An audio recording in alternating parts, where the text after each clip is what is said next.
يمكن كان في اللي صادفوا بيكون ما بيقدر قيمة هذا العمل، ما يروح يعني اعمل اللي بدك اياه.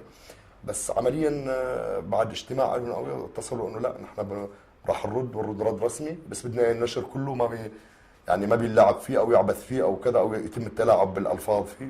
فوعدناهم انه ننشره مثل ما عم تبعتوا لنا اياه، كتابكم رسمي بس تقيدونا بشروط انه الصحه اللغويه والصياغه الفنيه يعني، واذا في صياغه بنصيغها وبنرجع لكم اياها، بتوافقوا عليه بنشروها، مش ما يتوافق مع سياسه التحرير يا مش اكثر. وصاروا حدث وما مشي الموضوع، ما كان في اي مشكله.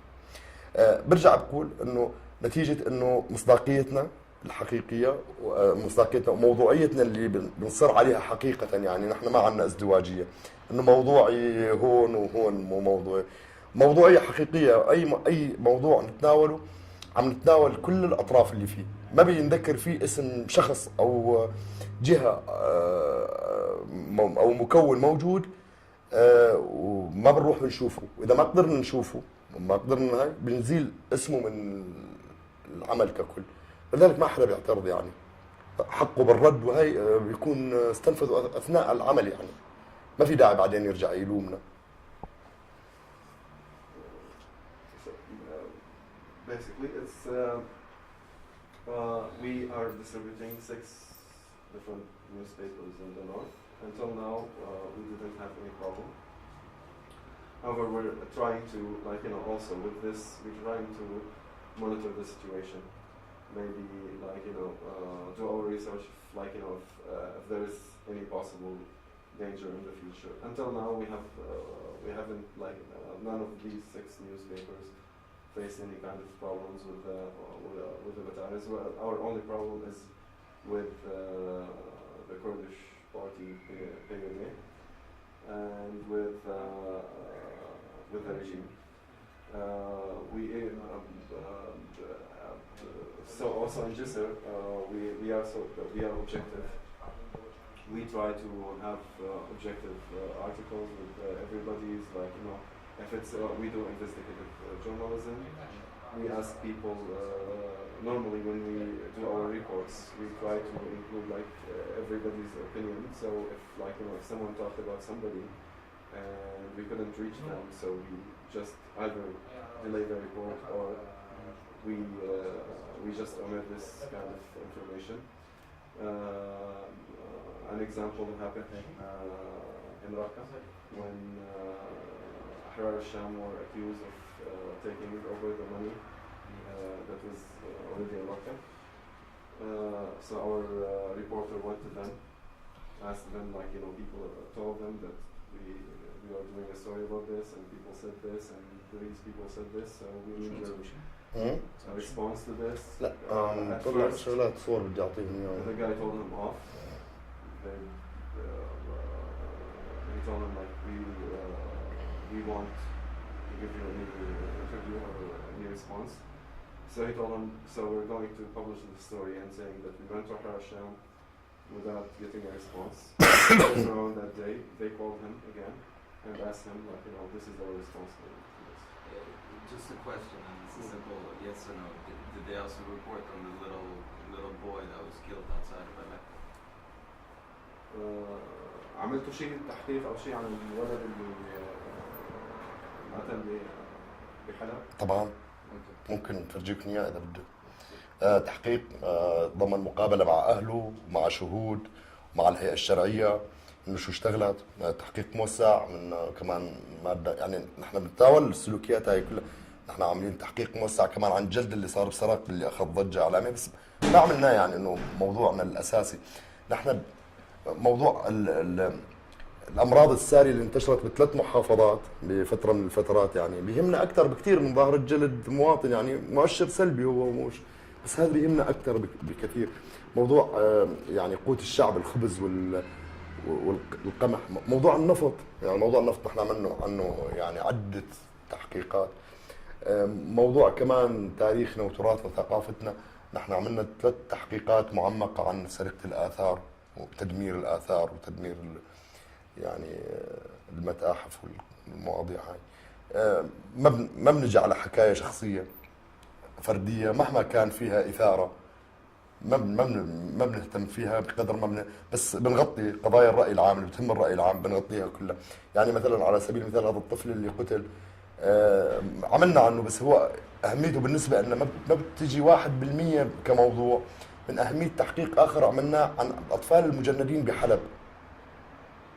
الأطفال اللي كانوا بيخدموا شو اسمه يعني، عملنا تحقيق وعملنا تحديدا يعني ركزنا على الطفل الأصم.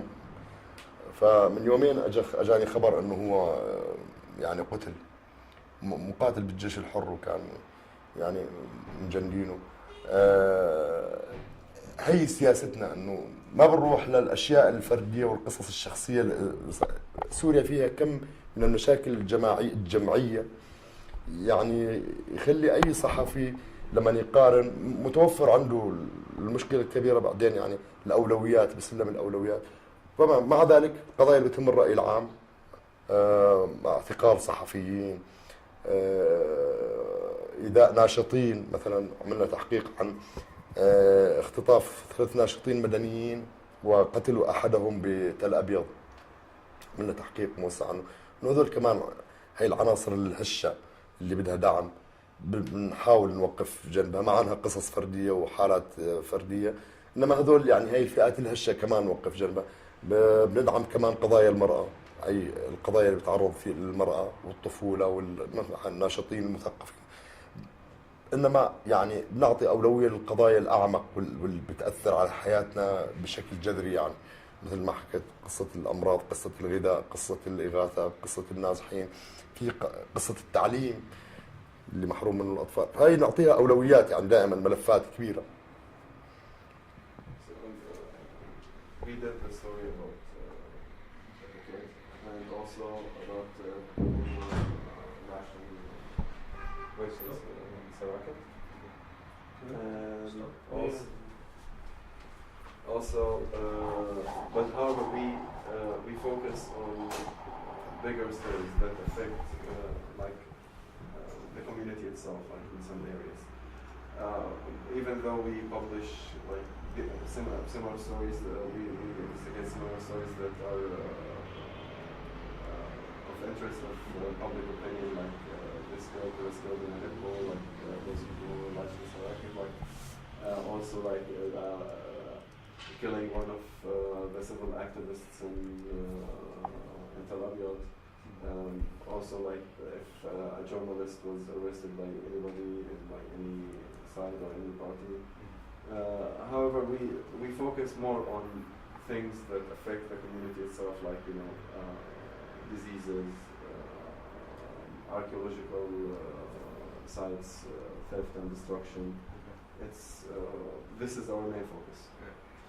I just have a couple of questions left, but I want to emphasize that frankly we cannot use this because the answers are too long. Yeah, but you can edit them. Yeah, but it's difficult.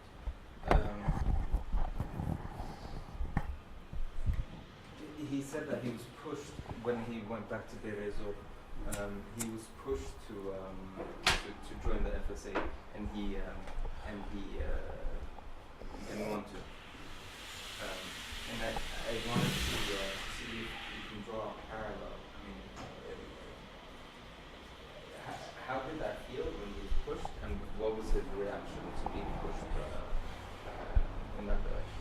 No, but Please emphasize that. We would like short. معلش تختصر لنا الاجابات شوي. بس انه الفكره انه لما كنت انه قلت لحضرتك طلعت من البيت بسبب انه ضغوطات لحتى تنضم على الجيش الحر، وانت شايف انه انت ما بدك تنضم، فانه يعني انه شو السبب انك انت ما انضميت؟ شو نوع الضغوطات اللي مثلا؟ الضغوطات هي يعني مش ضغوطات. معلش هيك تبلشني من شو اسمه، انه مثلا انه انا لما هذا انه لما استولوا مثلا هيك يعني احكي لي القصه كامله، لانه الجمهور ما بيعرف.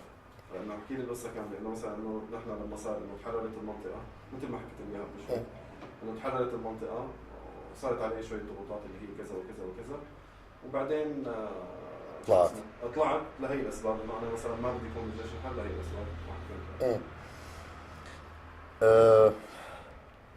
هلا بالمراحل المتقدمه من الحراك السلمي بلش النظام يستخدم العنف المفرط يعني ضد النشطاء. وانا يعني من الحوادث المؤثره بحياتي بشكل عام انه تم اعدام شخصين كنا بنشتغل سوا بالاعلام، كانوا بينقلوا على الجزيره والعربيه والقنوات الثانيه مباشر للمظاهرات اللي بتصير بقريه اسمها الخريطه مجاوره لمكان تواجدي يعني. يعني الشخصين اللي اعدموا انا كنت سهران انا وياهم للساعه 11:30 بالليل عم نخطط لعمل اعلامي. الساعه 6 تم مداهمه القريه وتم اعدامهم. فنتيجه هاي السلوكيات يعني انه ناس سلميين صار ثوره فعلا مسلحه يعني، وصار انه الناس ما عاد تؤمن بانه تضل تستنى لتندبح يعني ليجي حدا يذبحها. صار حركة تسلح وتم تحرير المنطقة وما عاد في ممكن يدخلها. منطقة الريف دير الزور الغربي هي من أوائل المناطق المحررة تماما عسكريا من قبضة النظام، ما عاد في ممكن يدخلها أي يعني آليات عسكرية أو أمن أو أي جهات من جهات النظام.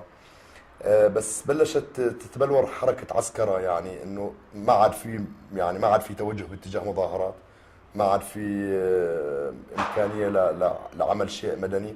صار إما هو عسكرة أو إغاثة للناس النازحين واللي عم يتعرضوا للقصف، خصوصا المنطقة تحررت بس الطيران والمدفعية بتقصفها بشكل دائم.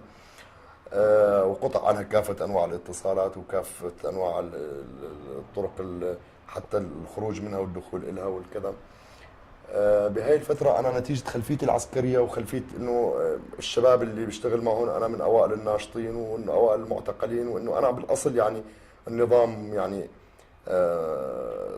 يعني أخرجني من المؤسسة العسكرية لأسباب سياسية، وإنه يعني المجمل هاي الأسباب اجتماعية تتعلق بمسائل قبلية. كان في كتير طلب يعني مش ضغط بالمعنى الضغط الحربي، يطلب مني بشكل دائم انه انخرط بالتشكيلات العسكريه وانه يقودها ويتقدم لي يعني مغريات انه تكون القائد وتكون الكذا. هلا انا حكيت قبل انه صار في تحول ما بشخصيتي ابتداء من عمر معين، تغلب المكون الثقافي الفكري، تغلب على كل عناصر شخصيتي. ما عدت مؤمن بالعنف، يعني طلب مني ان اكون حدا بيعمل بالعنف بوقت ما كنت انا فيه هيك. يمكن هذا الشيء لو كان حدث وعمري 25 سنه كنت من اكثر الناس شراسه وعنفا يعني بالظاهره ككل. انما بعد 10 سنوات من التغير العميق بتكويني كله ما عاد ممكن يعني اتحمل انه اعمل عمل عسكري بمكان تقصف قوات النظام فبيسقط ضحايا اطفال.